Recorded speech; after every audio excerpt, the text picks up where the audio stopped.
Welcome to Caddyshack to Corner Office. I'm your host, Kai Sato.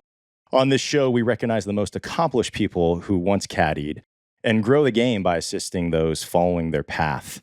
Today, I'm joined by my dear friend, Brian Sullivan, founder of Five Oceans Capital. And it's really weird calling you Brian. We always refer to him as Sully. So Sully, thanks for being on the show. It's awesome to be here. Thank you for having me during Masters Week. I purposely wore Augusta green for Masters Week, so this is rarefied air to be here at this time.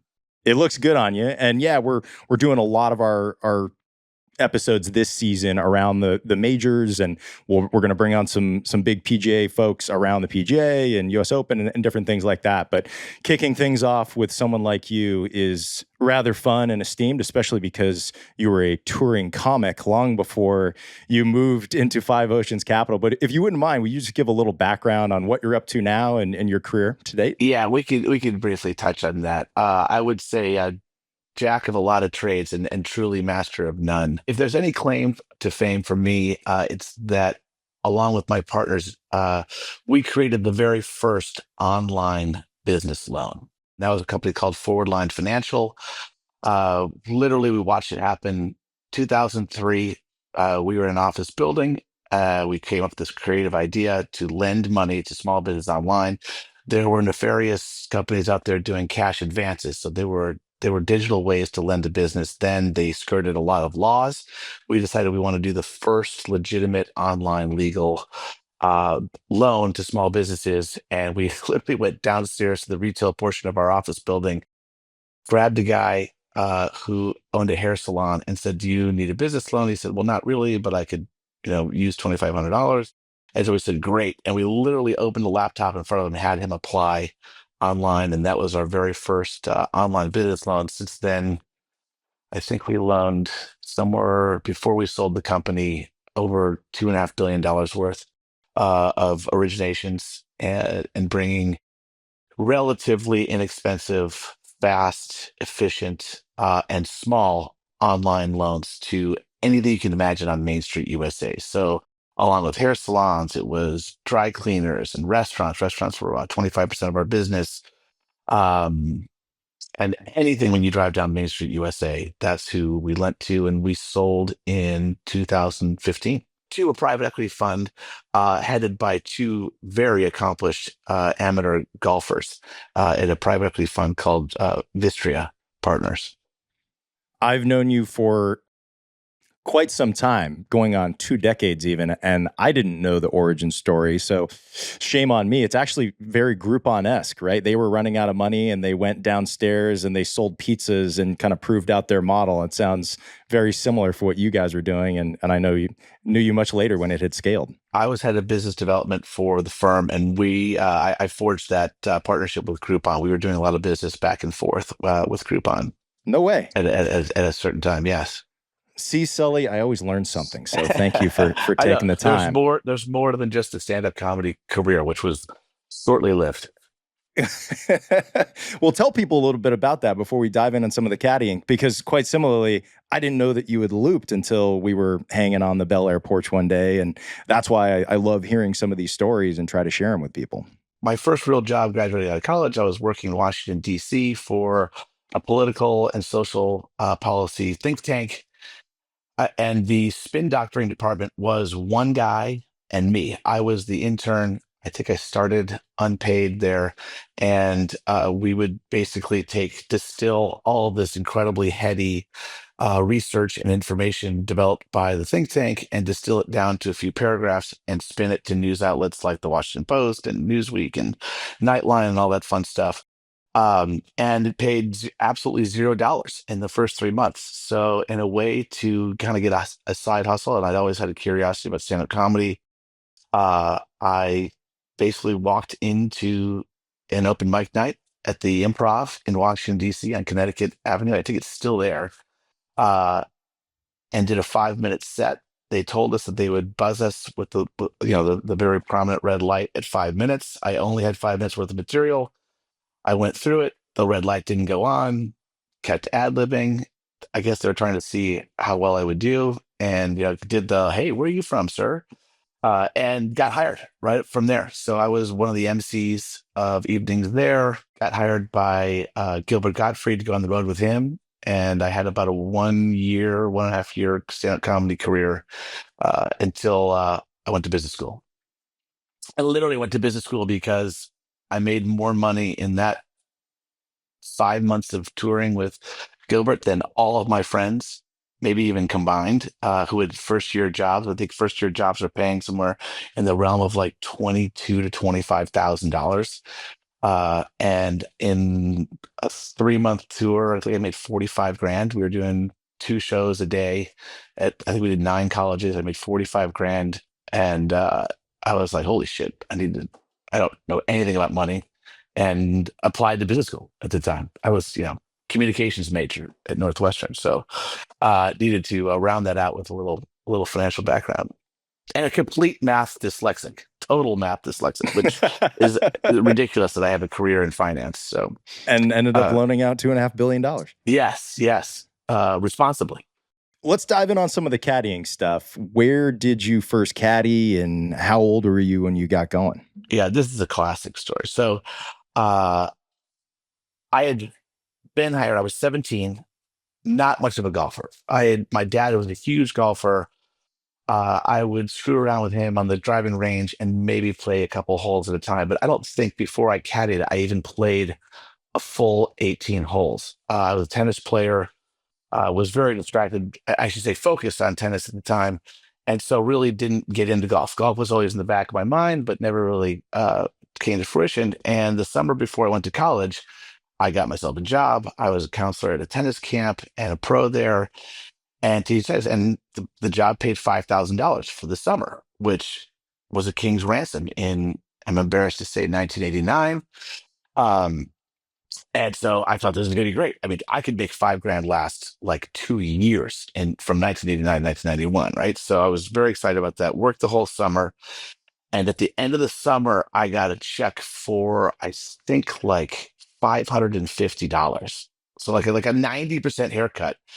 I'm going, what the hell is going on? So I didn't realize that I was really working for a sweatshop, because first they offer you the 5 grand and then the camp charges you for room and board.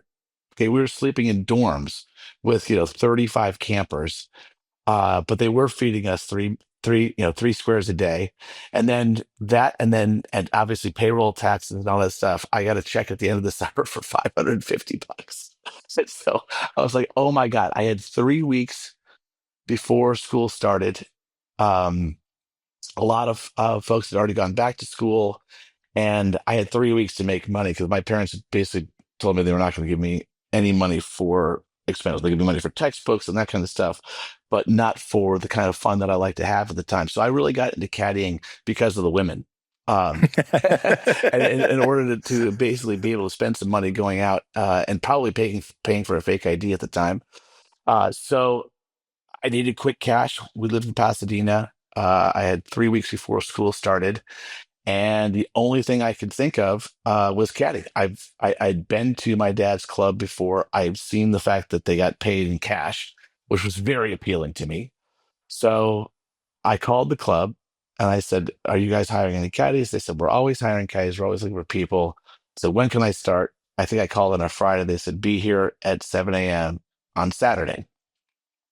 So meaning tomorrow. It's like, great, this is unbelievable. I'm going to get my first loop. This is like the easiest thing. There were no other questions, by the way, other than my name. That was it. Have you ever done this before? None of And that. a critical piece of information is that my name is Brian Sullivan.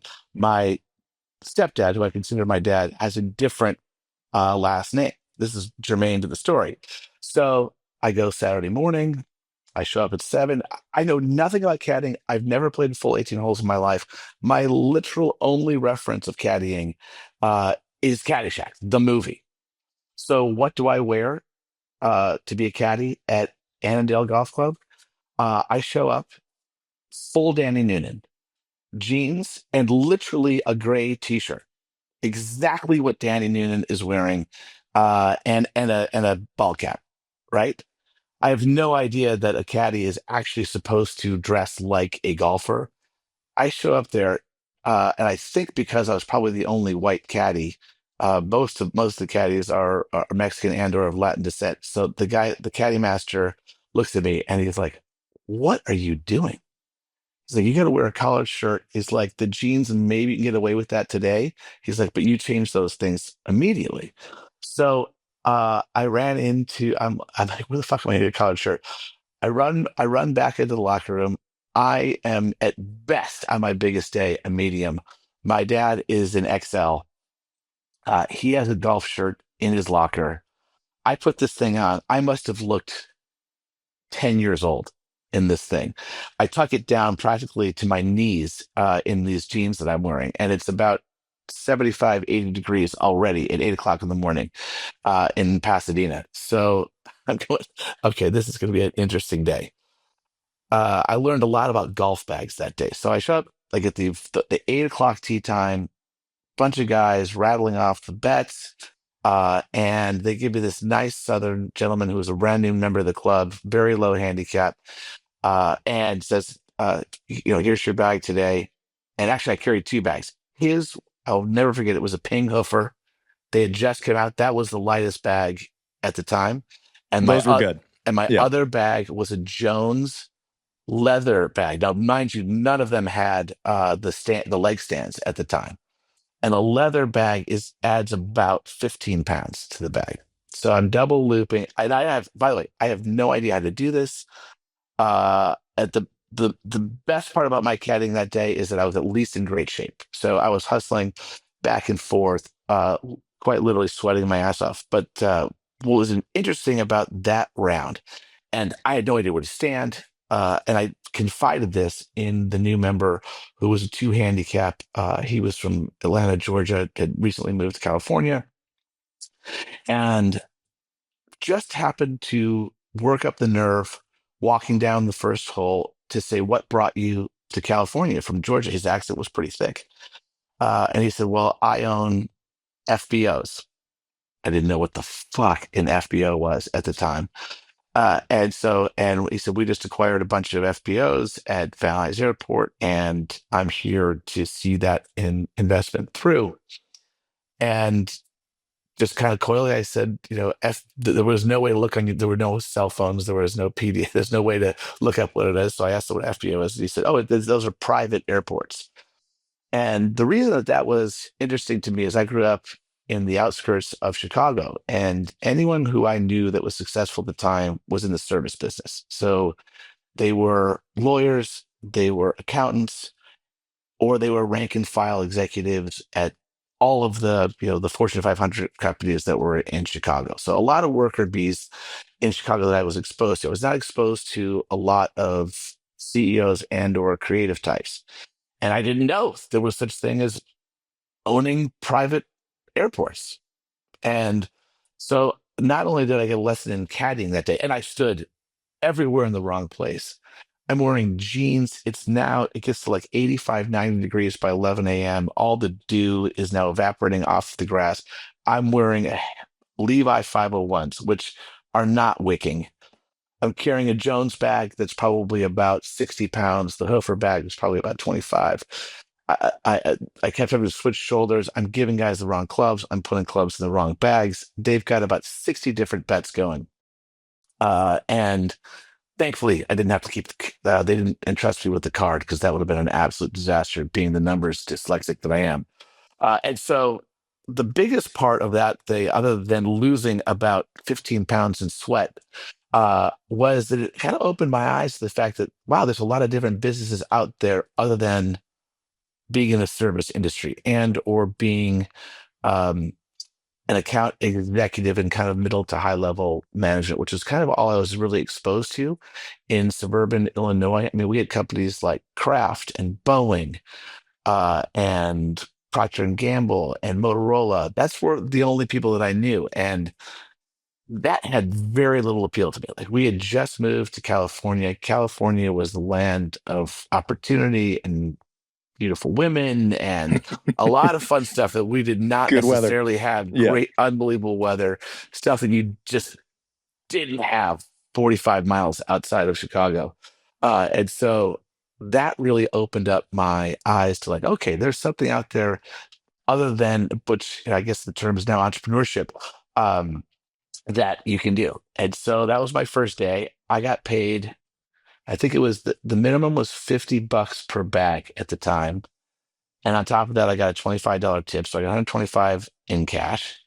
And I was done by 11:30 a.m. And that day I went and then I rehydrated and then went and hit and worked out for tennis. But then I kind of did the math and realized that if I could do this twice a day, I could make anywhere from, a couple $100 uh, and all cash. And so I did that basically for the 3 weeks. The more I went on the morning games, the more gambling I learned, the more saw that it was okay to have a cocktail at 8 o'clock in the morning with some of these guys, which I was like, oh my God, this is just incredible. I was used to shotgunning a beer at 9 p.m., but certainly shotgunning a beer at 9 a.m. seemed like, oh my God, this just isn't done. And here are guys, trading cash and I think I was the only white caddy that I saw for 3 weeks there. And there's a reason for that. So I did that for the 3 weeks, had an unbelievable time. Caddy Master was great. He did not skim from me. He did skim from the other caddies.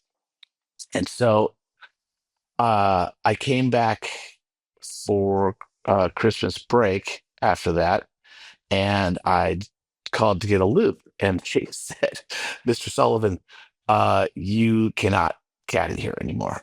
I'm going, oh my God, what did I do? And they realized that I was the son of a member, and children of members are not allowed to caddy and or work at the club, which is really unfortunate. So I had to drive further to other clubs that were in the area that were a little rougher around the edges, and the minimum per bag was very much lower, and the tips were a lot lower. Uh, I won't say the clubs, but you could, if you just drew a line around Annandale and the clubs that were around there that I got to caddy for. It was a little rough around the edges.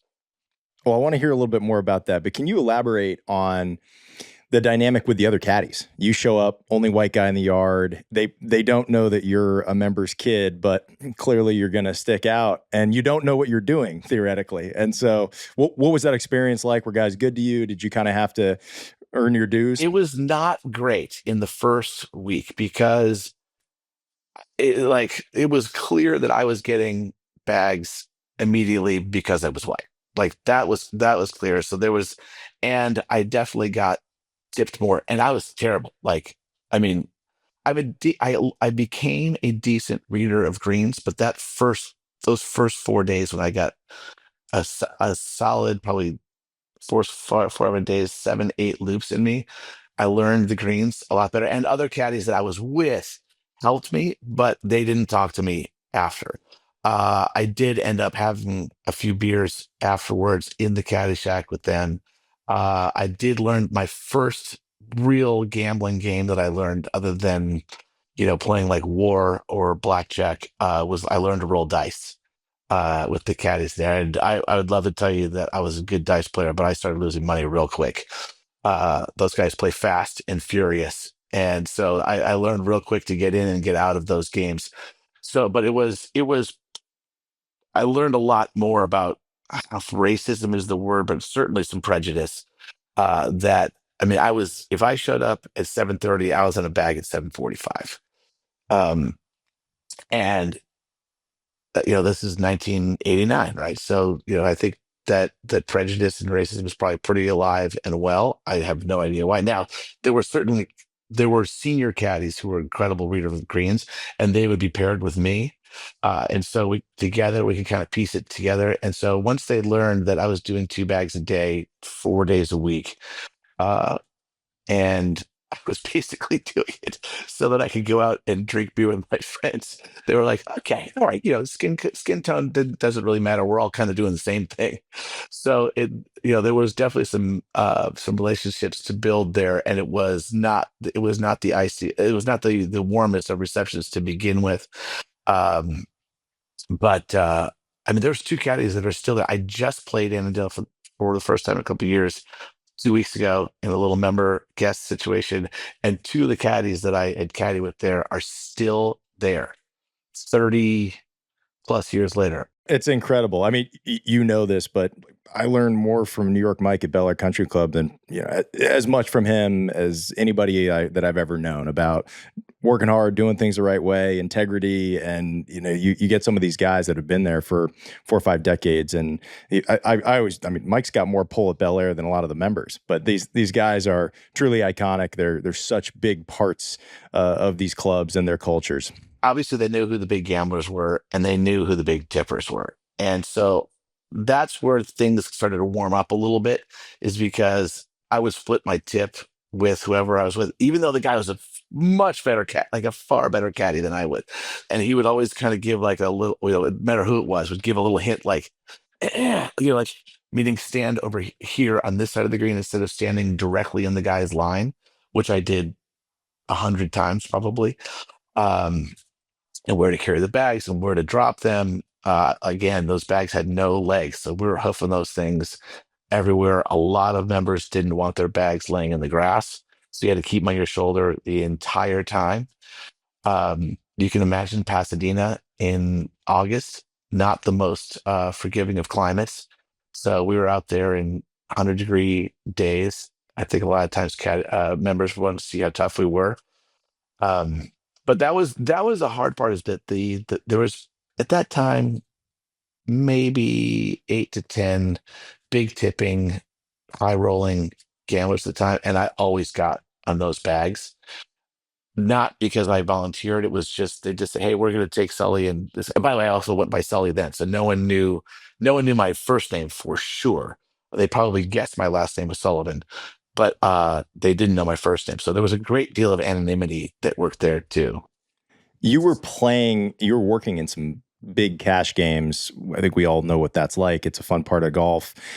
But you were learning the ropes and making some mistakes. Was there anything that stood out to you? Did you ever have a blunder that actually impacted play or a bet? Because you can certainly screw up and lose a guy a hole, maybe even a match and a fair amount of cash. As a kid, I had terrible hay fever, terrible. And so if you can imagine the grass in California, especially in August, so they water it all morning long before the sun comes up. So everything's incredibly wet because they know it's going to evaporate all day. What also happens is that everything spores at the same time, and including the trees and everything. So like it's a hay fever nightmare on a golf course between 8 and 12 in the morning. And so I was constantly sneezing until finally, and I would hold it as best I could. I mean, I almost blew my sinuses out 1,000 times trying not to sneeze while someone's hitting or someone's putting. And finally, a golfer, Pat, and I can't remember his last name, literally reaches into his golf bag and he pulls out a handkerchief. And he goes, "This is a handkerchief. Use it," is what he says to me. And so I kept the damn thing. I kept it in my pocket. I probably looked like Bruce Springsteen with it dangling out of the back of my pants all the way through it. And maybe they thought it was like an affected look. But I ended up using it because I was like literally like blowing my sinuses out, trying not to sneeze while guys are putting. And I definitely got some glares, especially if I was on a bag and sneezed and or coughed while our opponents were putting, and that probably happened more often than not. Maybe that was subliminal or not, but it happened, and it was brutal. It was so brutal. I mean, my sport was tennis. There's no grass around a tennis court unless you're at Wimbledon, and so I had no issues on a tennis court. But I mean, on a golf course, especially when everything is budding after that morning, uh, watering is just brutal for anyone that has allergies. And so that was a constant battle until I got the handkerchief, which was just disgusting. And I don't think at 17 I learned any kind of hygiene that you had to wash it or anything. So that handkerchief has probably survived a nuclear winter. It stands So upright at this gross. point in time. It's so gross. Can you elaborate a little bit on some of the people who were at Annandale? Who are these guys playing in these cash games? The guy who owned FBOs, and what was the culture like? What was the camaraderie like? I'm happy to hear guys were cocktailing at 8 a.m., which you and I both appreciate. But what was the vibe? There were two different vibes. So there were the 8 a.m. gambling games, and then if I did a second loop, it was typically like more of a family thing, like a lot of father son stuff. So saw a lot of father son golf, which that's probably what spurred me to actually get more into the game. Is in the afternoons I would take a father and son loop out there, which was the gambling games aside. So that was, I mean, there were only, like I said, maybe 8 to 10 of these guys at Annandale. So it was two groups. That's it. So it wasn't a huge selection of guys that were playing for the big money back then. I mean, it was the first time outside of the movies, ever saw a wad of hundreds that big in 1989. I mean, yeah, I saw those in, Goodfellas or De Niro movies, right? You never saw those in real life, and guys reeling those off. That was incredible to me to see that. I had never. I mean, I grew up obviously in a very kind of repressed, demure area of rural Illinois, and that just didn't happen. That was for mobsters and pinky ring guys. Uh, Playing with those guys and seeing that like that, I saw the fun side of golf, and then I saw the fraternal side of golf in the afternoon games, especially on the weekends. It was father sons or father daughters or mother sons every once in a while, and that was really cool. And that was obviously a lot more conversational. Um, and learned a lot more about business. And there were Nestle was based in Glendale, so there were a lot of Nestle executives at Annandale, and so I got to learn, about the food and confections business from some guys there, who was really cool. Joe Weller was the CEO of Nestle at the time. I caddied for him.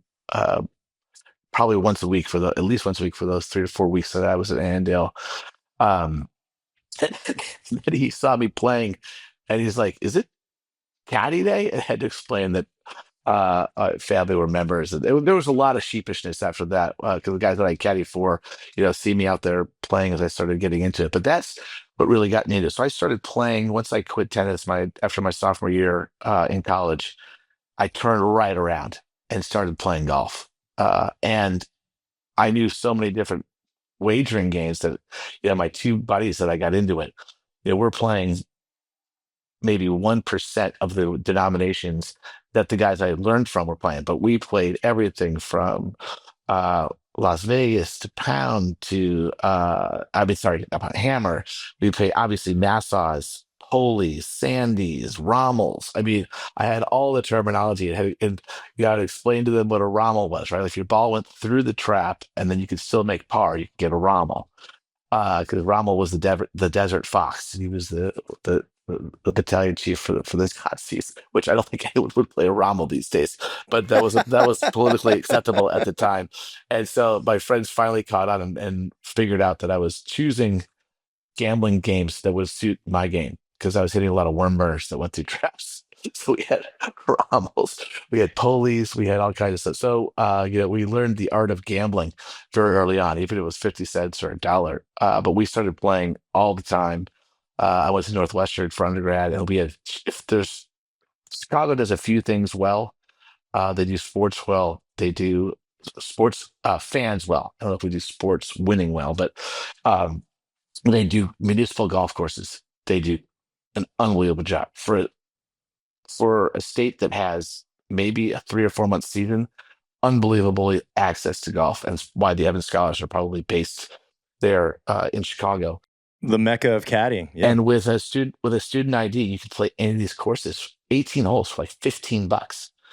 And so we would and they were close by. So we would go and play 2 and 3 times a week. And that's how we got good. That's how we learned gambling and became degenerates. The most expensive thing were the beers. What was that learning curve like for you? Because you were playing collegiate tennis at a high level, and was it just applying a forehand or a backhand for you, or what was that curve? There was a lot of forehand in my game. I could not hit a fade. Fade would be a lucky thing to say. I could not hit any kind of slice at all. I was a strictly right to left player because it was like it literally was like hitting a forehand, right? So I still to this day, if I have a swing flaw, I'm definitely aiming too far right of my target because I'm afraid that right hand is going to come through. So that's and I play a lot of pickleball these days, so that's always a constant concern. We always find that with tennis players, they know how to cover the ball, so they'll tend to work a draw, and then baseball players tend to be the exact opposite. They almost always slice the ball or cut it because they're sequencing their hips, and usually there's a little bit of trail there. So it's just interesting how a lot of these things kind of overlap. And I started playing tennis a lot more during COVID, and my golf swing helped me a lot because it's just you're applying a forehand, right? Like your golf swing is basically a forehand, depending on how you're going to conceptualize it. Exactly. But if I found myself on the right side of a hole and I had to hit any kind of fade, it was just a disaster. I mean, I think I was the epitome of the double cross. Touch on some of these other clubs because I think that's a really fascinating caveat. You rush in, need to make some cash, get to go to Annandale, and for a lot of people who will listen to this that know us and at various clubs in Los Angeles, Jim Ellis is your dad. Jim Ellis has been a dear friend and a huge mentor in my life since USC, and he himself was a caddy, so he knew the game and played it at a high level in college as well. And this will probably be the first time he'll learn that I actually kind of skirted the rules and caddied for as long as I did there. Um, but you should definitely have him on the show. Uh, yeah. So if you drew a circumference around Annandale, you could probably figure out the clubs. But a little grittier, a little lower membership fees. Was it easy to tap in? Yeah. And again, I hate to say it, but it was because I was pretty much the only white guy there. And I guess that was the white privilege of the day before we even had that term. And so, I just show up, and a lot of times, especially showing up on Saturdays and Sundays, a lot of the guys who were during the week caddies spent their money drinking, and me and the caddies did. And so a lot of guys missed those 8 a.m. games. And I love to do the early rounds, get there at 7:30, 8 o'clock, be done by 11:30, 12, and then have the rest of the day. And you know, at Annandale, I'd make 125. A really big day would be 150, carrying two bags. At the other clubs, I'd walk away with like 75 bucks. So it was definitely a diminishing return. Um, the quality of the courses were worse. Easier to find balls because they didn't have all the the features that a better course would have, where that are more challenging. So it was on the caddying side, it was easier to find balls. It was just harder to get money. There weren't a lot of real like aspirational characters there who I caddied for that I like, oh, I want to be like you. There just wasn't that, right? I was like, okay, whereas this is definitely a transactional relationship, and we're gonna move on. Therein lies, I think, part of the curve too in learning. I was a beneficiary of the fact that I was a caddy in college, and certain people liked that aspect. I tend to be kind of a intense person. I took it very seriously. I'm competitive. I wanted my guys to win, and so certain guys they knew that I probably wouldn't be there forever, and so I did it for 5 years, and I benefited. I would imagine that people wanted to kind of support a kid who was supporting himself in college. And so you kind of just play the hand that you're dealt. I think you learn about the disparity in these clubs though, and whether or not they can have caddy programs. And I think one thing that's super important, Sully, that you bring up, because kids or parents will write in, and a big part of why we do this at Caddyshack Corner Office is to help raise awareness of what caddying is, right? I didn't know what a caddy was. I only learned about it Yeah, because my cousin's caddy. I'd never held a caddy. I'd Right. never had a caddy my whole life before I Exactly. caddied. And also people realizing it's hard, right? It's hard to break in, even if you have the right introduction. And these are very competitive jobs, especially here in Southern California. These are year-round loops. This is a full-time job, and you've got to pay your dues, and you've got to earn the respect of the people that you work with. And then there is this disparity naturally in golf of different clubs, and there are levels of exclusivity. And I love the symbiosis of being a caddy and getting to offer information and advice. Evan Scholars, they refer to it as a 4-hour internship. And so, whether you're learning about business ownership or what equity is or these different things, it's important to keep in mind that it is work, and you are even in this day and age, you're hustling, you're carrying clubs. Sometimes people are difficult to deal with, and that's a lot of the learning curve too. Yeah, see, you bring up a really good point there, and that is that whenever I would caddy, and I did know the numbers, especially at these other clubs. They would, because I was young and I was white, they would ask me what I was doing, right? And then they hear that I'm in college and I'm a tennis player and I'm just earning a little extra, money for side hustle. That would kind of up my tip.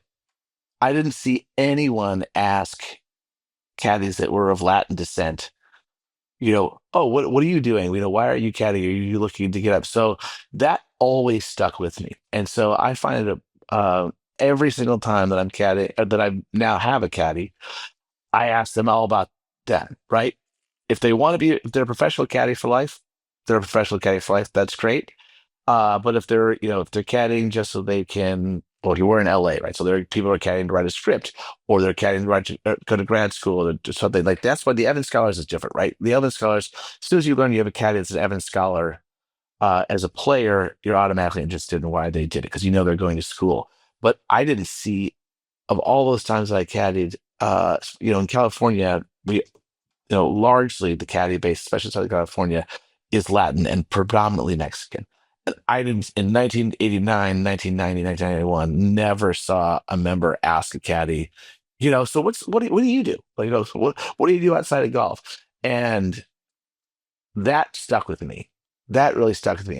And because if nothing else, the best thing about golf, especially when you're playing really terribly, is to have a good caddy relationship, right? So you can laugh and have a good time while you're in the midst of a bad round. And uh, it was that, like I said, that just always stuck with me, to always, treat caddies like family, and get to know them, because everyone's got a story. Everyone's got stories. As you're learning on, I'm sure you've learned on this podcast. No question. And that's why we do it. But also, you bring up a crucial point, and I want to hear more about what it was like for you as you became a member of certain clubs and we're on the other side of the bag. But a guy that you know well, Geraldo at Bel Air, is still one of my dear, dear friends. We used to loop together every weekend, and we would trade on and off. Every other hole, we'd go from English to Spanish so that I could try to learn Spanish and he could try to learn English. I don't think either of us has ever gotten there with either. But he's just, one of the great human beings that I know. And he's got this incredible story of growing up in El Salvador and fighting in the civil war and being shot multiple times with an AK. And he came to the US and was a taxi driver, which is insane to me because I can't imagine this dude behind the wheel. He doesn't even drive anymore.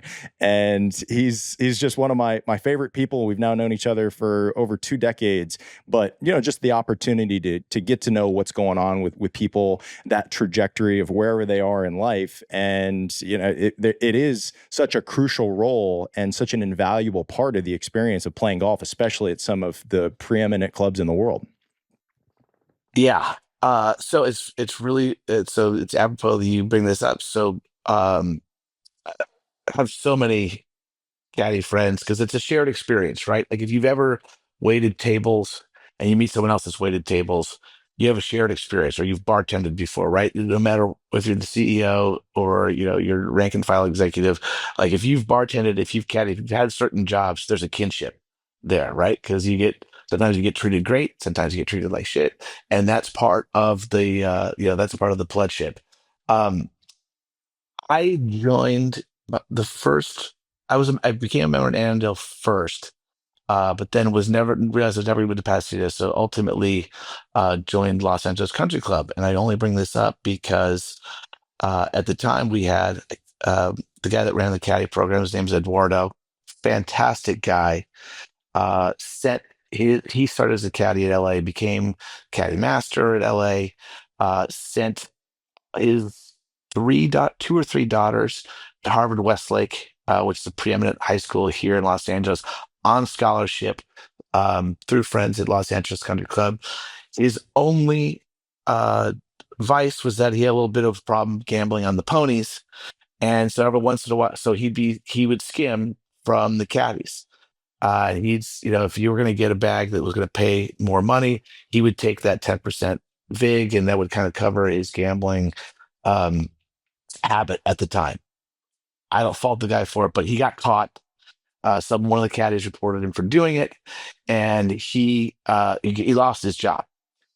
And he's look, everyone has advice. Everyone deserves a second chance. And he somehow got an interview at Annandale and knew that I was a former member there. And he had reached out and said, "Is there any way that you can vouch for me at Annandale?"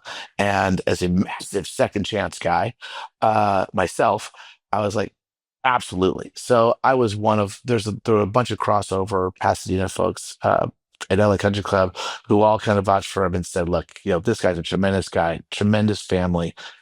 He should have been reprimanded but not fired from LA Country Club. But I guess you have to do what you have to do if if a guy is skimming." So, anyways, he went on to be the caddy master at Annandale.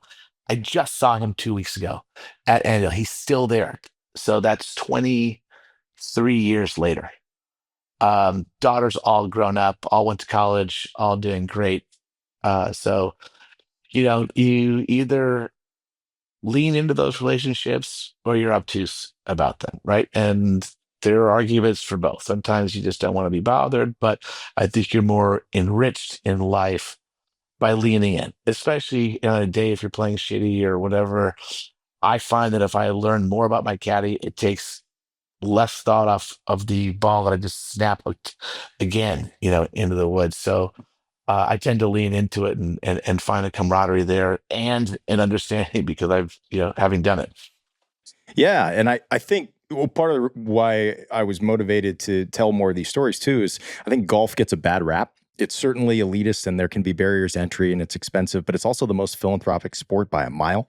And not just what the tour does, but what a lot of local clubs do. And these great organizations like Evan Scholars or First Tee, or, I'm on the board of Friends of Golf, which is here in Los Angeles. But even just the things that you mentioned there, helping people find jobs, their kids. I would imagine that some members helped with Harvard Westlake, and we're talking about life changing events, right? These alter the trajectory of your life. I was fortunate to go to a boarding school on scholarship. It changes your life, and so these communities, I'm sure they have a lot of affluent people, and they are exclusive, but they do take care of their own. And something that we won't even elaborate on, but Bel Air recently raised a large fund to help with staff's kids, and so if so that they can further their educations. And I think that a lot of clubs do that. We're probably even behind, but I also know that various members step up. And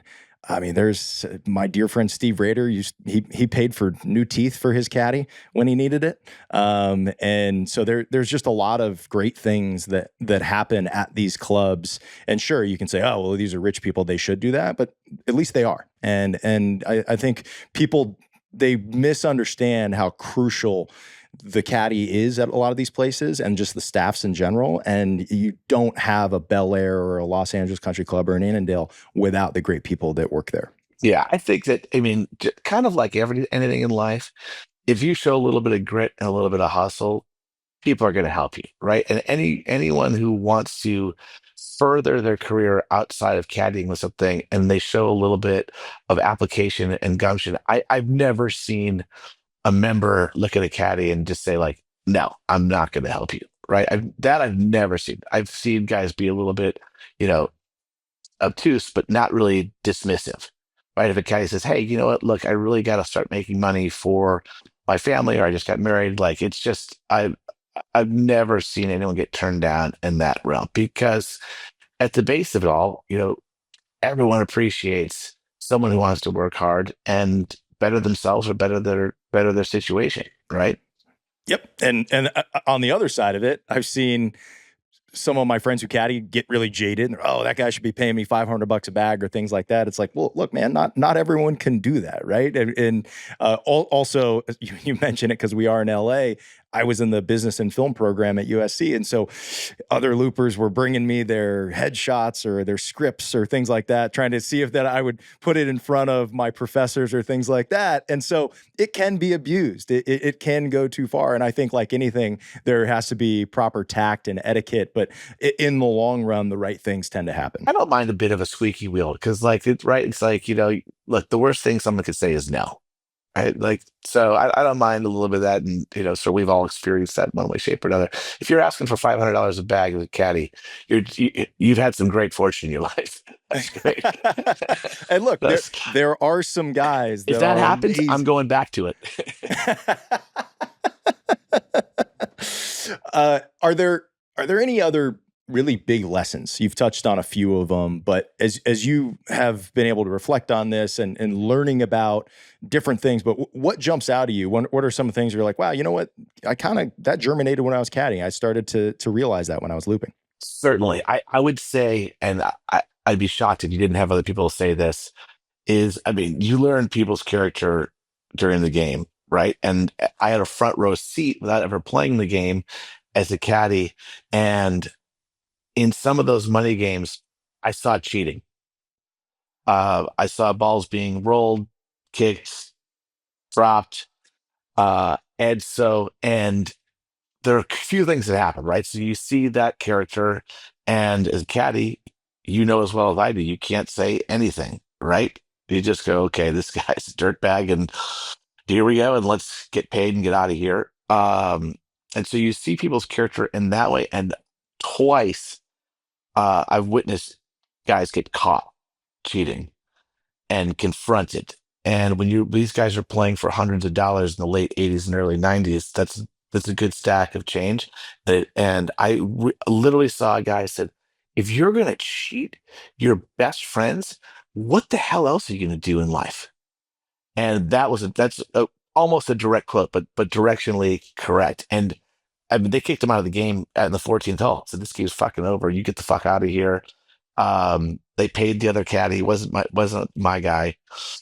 And so that was probably the most important thing to me is just learning that. And people forget we have a news cycle that's 24/7 these days, and people forget tragedies and wrongdoings all the time. You never forget the guy you caught cheating. Never forget. I know guys that I've caught cheating. I've never forgotten those stories. And that's an important thing I think to remember is learning, especially caddying, is you learn someone's character. And my sister has a great saying: if someone shows you who they are, believe them. And nothing exposes those things like golf. Uh, and so having never played the game and seeing that that was probably, now if I think reflect about it, I had a note here that was the cheating thing was the most eye-opening. I'm going, oh fuck, like, okay, definitely not doing that. And that guy never played in the Saturday or Sunday game ever again. He was like completely stunned. Completely ostracized. Yeah, Yeah. completely And ostracized. And I'm not sure he ever lived it down. well, probably not just at the club, like you said. This is your reputation, this is your character, and it's on the line every single time. And I would imagine that translates into that business, that whatever he does, and people know that. And so it has come up, and it is so crucial because golf, unlike probably any other sport, mirrors life, right? You have good things happen, you have bad things happen, and you get rewarded for bad shots sometimes and vice versa. And to your point, you learn so much about people. Where else do you have this 4 or 5 hour session where you are competing? There usually are stakes in addition to just bragging rights. There's teamwork involved, and you see whether or not people have grit and their resilience, because things are going to happen out there. And then especially whether or not people have that integrity. And you bring up a really key point. I don't think anyone's ever done it. That stays with you forever. It's not just that club. It's not just that instance. Maybe you can come back from it. Maybe you can mea culpa, but the reality is people know. And I think people also know who the sandbaggers are. That stays with you. I mean, you know, you get a business deal goes bad, or someone gets divorced. Those things somehow get forgotten and forgiven. Golf cheating is not. I will also add, we were talking about members taking care of caddies, is that at Annandale, there was an abundance of both attorneys and judges, because Pasadena is only 15 minutes from the LA courthouse. And great caddies and great people got in trouble, right? A lot of, some DUIs or some domestic disturbance or what have you. They got the best legal care and shepherding through the legal process because they members helped them out. if they were off the street and had the same misdemeanors happen, they would be treated. They would have a much different experience, and that was awesome to see. Because that DUIs became that was probably the most prevalent thing that happened because these guys are driving, having a couple beers at Annandale, afterwards playing dice, driving back places that are much further away, some even San Bernardino, which is 40 miles away. So the likelihood of getting a DUI was high, and these guys got helped out free of charge from a lot of these attorneys that were there, and so that was cool to see. This kind of we're gonna take care of our own and not let these guys get affected by it, which is cool. Well, I am a little curious. You did this for 3-4 weeks, try to make as much cash as you could. Did you get close to that? Did you get close to that 5,000? No, I didn't close to 5,000, but I at least made in like the 3 weeks. I think I made 2 grand, and in 1989, that went a long way. That was beer money that lasted pretty much the entire year. And so, but I came back, and that's where I caddied at other clubs in the area. Um, I made a little bit of money there because even if you're making $50, with the tax structure, it's still like $85, almost $100. So, all over the table. Obviously, sorry, IRS. I was I was 18. I was 18. I needed the money. And so I think the statute of limitations has outran my caddying career. Yeah, so like I would just do that. I even caddied a few times in Chicago at places because we had Evans scholars. We had Evans scholars at Northwestern, and I would just, hey, does anyone need any help? And there'd be a tournament there, and Where'd you go? Where were some of the clubs? I caddied at Medina for because they've got a big membership there, and they had a member guest, which was like it was like 300 people, like on 2 courses. So they're taking guys from everywhere, and we weren't expected to do anything but carry the bags. We didn't have to read greens, we didn't do anything. That was really easy money. So I did that a couple times, and I'm sure other clubs in the area that we caddied at, North Shore Country Club. That was also easy money. Also didn't have to read greens. There's a lot less expectation on performance for some reason in Chicago. Chicago's used to having caddies that are just there to carry the bags and find balls. No reading greens, no giving distances. So that was super easy. And if these places all had tournaments, I just get the Evans Scholars caddies would just say, "Hey, we got a tournament. You want to come do this?" It's pretty unique, actually, that you caddied in Southern California, which is a pro jockeyard, year-round loopers. It's how people feed their families. And then you were also looping in Chicago, which is Mecca for the Evans Scholars, which is a short season, young kids. What was that disparity and kind of juxtaposition of those two worlds? It was total chaos because like I would only do tournaments. And so, you've got if it's a caddy crew of 30 caddies, now you've got 60 to 90 caddies all going in different frenetic directions. So other than my Northwestern guys that I knew, I didn't know anyone. And like we were there to get in and get out. And like if I met guys, it was because we didn't get to park on the ground. So we have to go somewhere and park and then be shuttled in. So you were shuttled in, did your job, got your money, and got out. So there wasn't a No, no, whole no lot of shooting dice. no, there was no shooting dice. I mean, there were a lot of really smart kids on not just Evans Scholars scholarships. They had scholarship money and grant money from whatever their academic pursuits were. I just remember them being, especially even the Northwestern guys, like very driven. I don't know if we had female Evans Scholars then. I think they had just started, but none that I knew. But they had just started right there, kind of late 80s, early 90s, some female Evans Scholars. We've had some people who did not win the Evans Scholarship, and it really lit a fire. And so some of those people get hyper motivated because they missed out on that opportunity, and they doubled down and went even harder. So I can see that. that's I can see that. yeah. Yeah, yeah. I guess it's in some way. Spielberg didn't get into USC, right? And so he stayed even more focused, and ultimately is a big benefactor, a big part of the film school. Also, those guys, the Evans Pros they had a golf IQ. I had almost no golf IQ.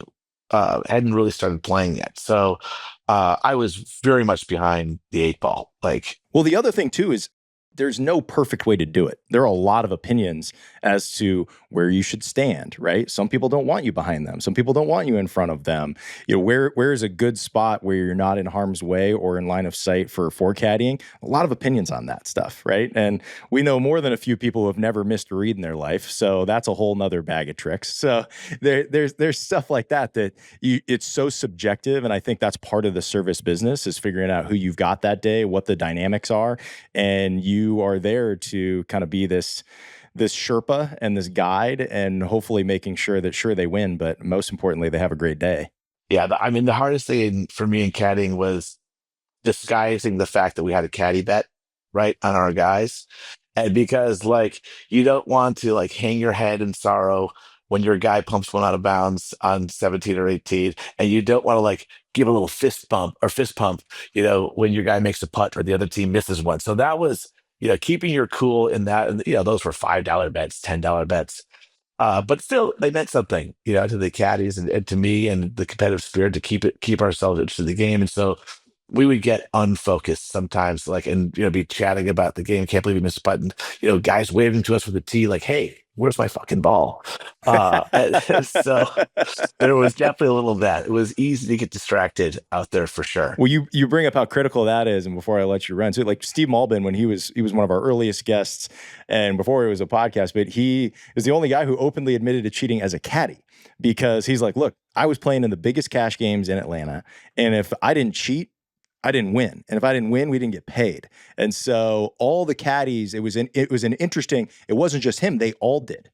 Right. So, hey, I'll give you get to kick that ball from behind a tree because no one can see. And then up there, you need to kind of move it out of a spot or things like that. He said overall it evened out, but that was just their culture, which I'd never heard of. Yeah, I've definitely in some of those games, identified a ball a few times for sure. That may have been a little thick rough. I definitely Are you kidding? Kills that. Yeah. We have a legendary story about our dear friend K-Wash, who of he goes in and somehow comes out with a 20-year-old Callaway Warbird and was claiming that it was his ball the entire time. So love you, K-Wash. That's why we call him Warbird. Yeah. And it's Matt Flazinger. Before I let you hop, is there anybody who you've come across that you think they might have a good story to share with us, similar to yours, of kind of what this journey, what this arc, what this learning experience is like? Well, certainly my dad, who's a great one. Well, that's why I was so happy to get yours down, just because people always come out of the woodwork, and I didn't know this about you, and I don't think a lot of our buddies even know this about you.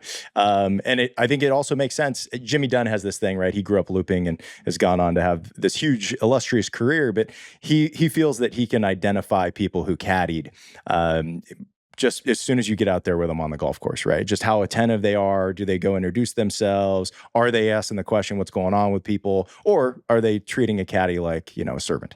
That's interesting. And I probably subconsciously always have been able to do that too, but now it's going to be in the forefront of my consciousness now. Because it is true. It is true. It's just the same thing. It's people who waited tables, which I also did in college. I definitely tip 20% or more every single time, whether the service is bad or good, because it's holy shit, I remember doing that and it's gross. I definitely put my thumb in a few people's mashed potatoes before. Oh, dude! Thank God this is not a podcast talking about what waiters have done to our food, because they made an entire movie about that. This is your spinoff. Your spinoff is now from the kitchen to the corner office. I'll never eat out again. For anyone who's waited tables. Sully, thank you so much for your time. I enjoy hearing you tell stories, tell jokes. For people who don't get to receive text messages from Sully, he's very witty on text as well. But thank you. Enjoy Masters Week. And this has just been a real treat. God, this is awesome. Thanks for having me. Thanks for having me during Masters Week. Have a great day.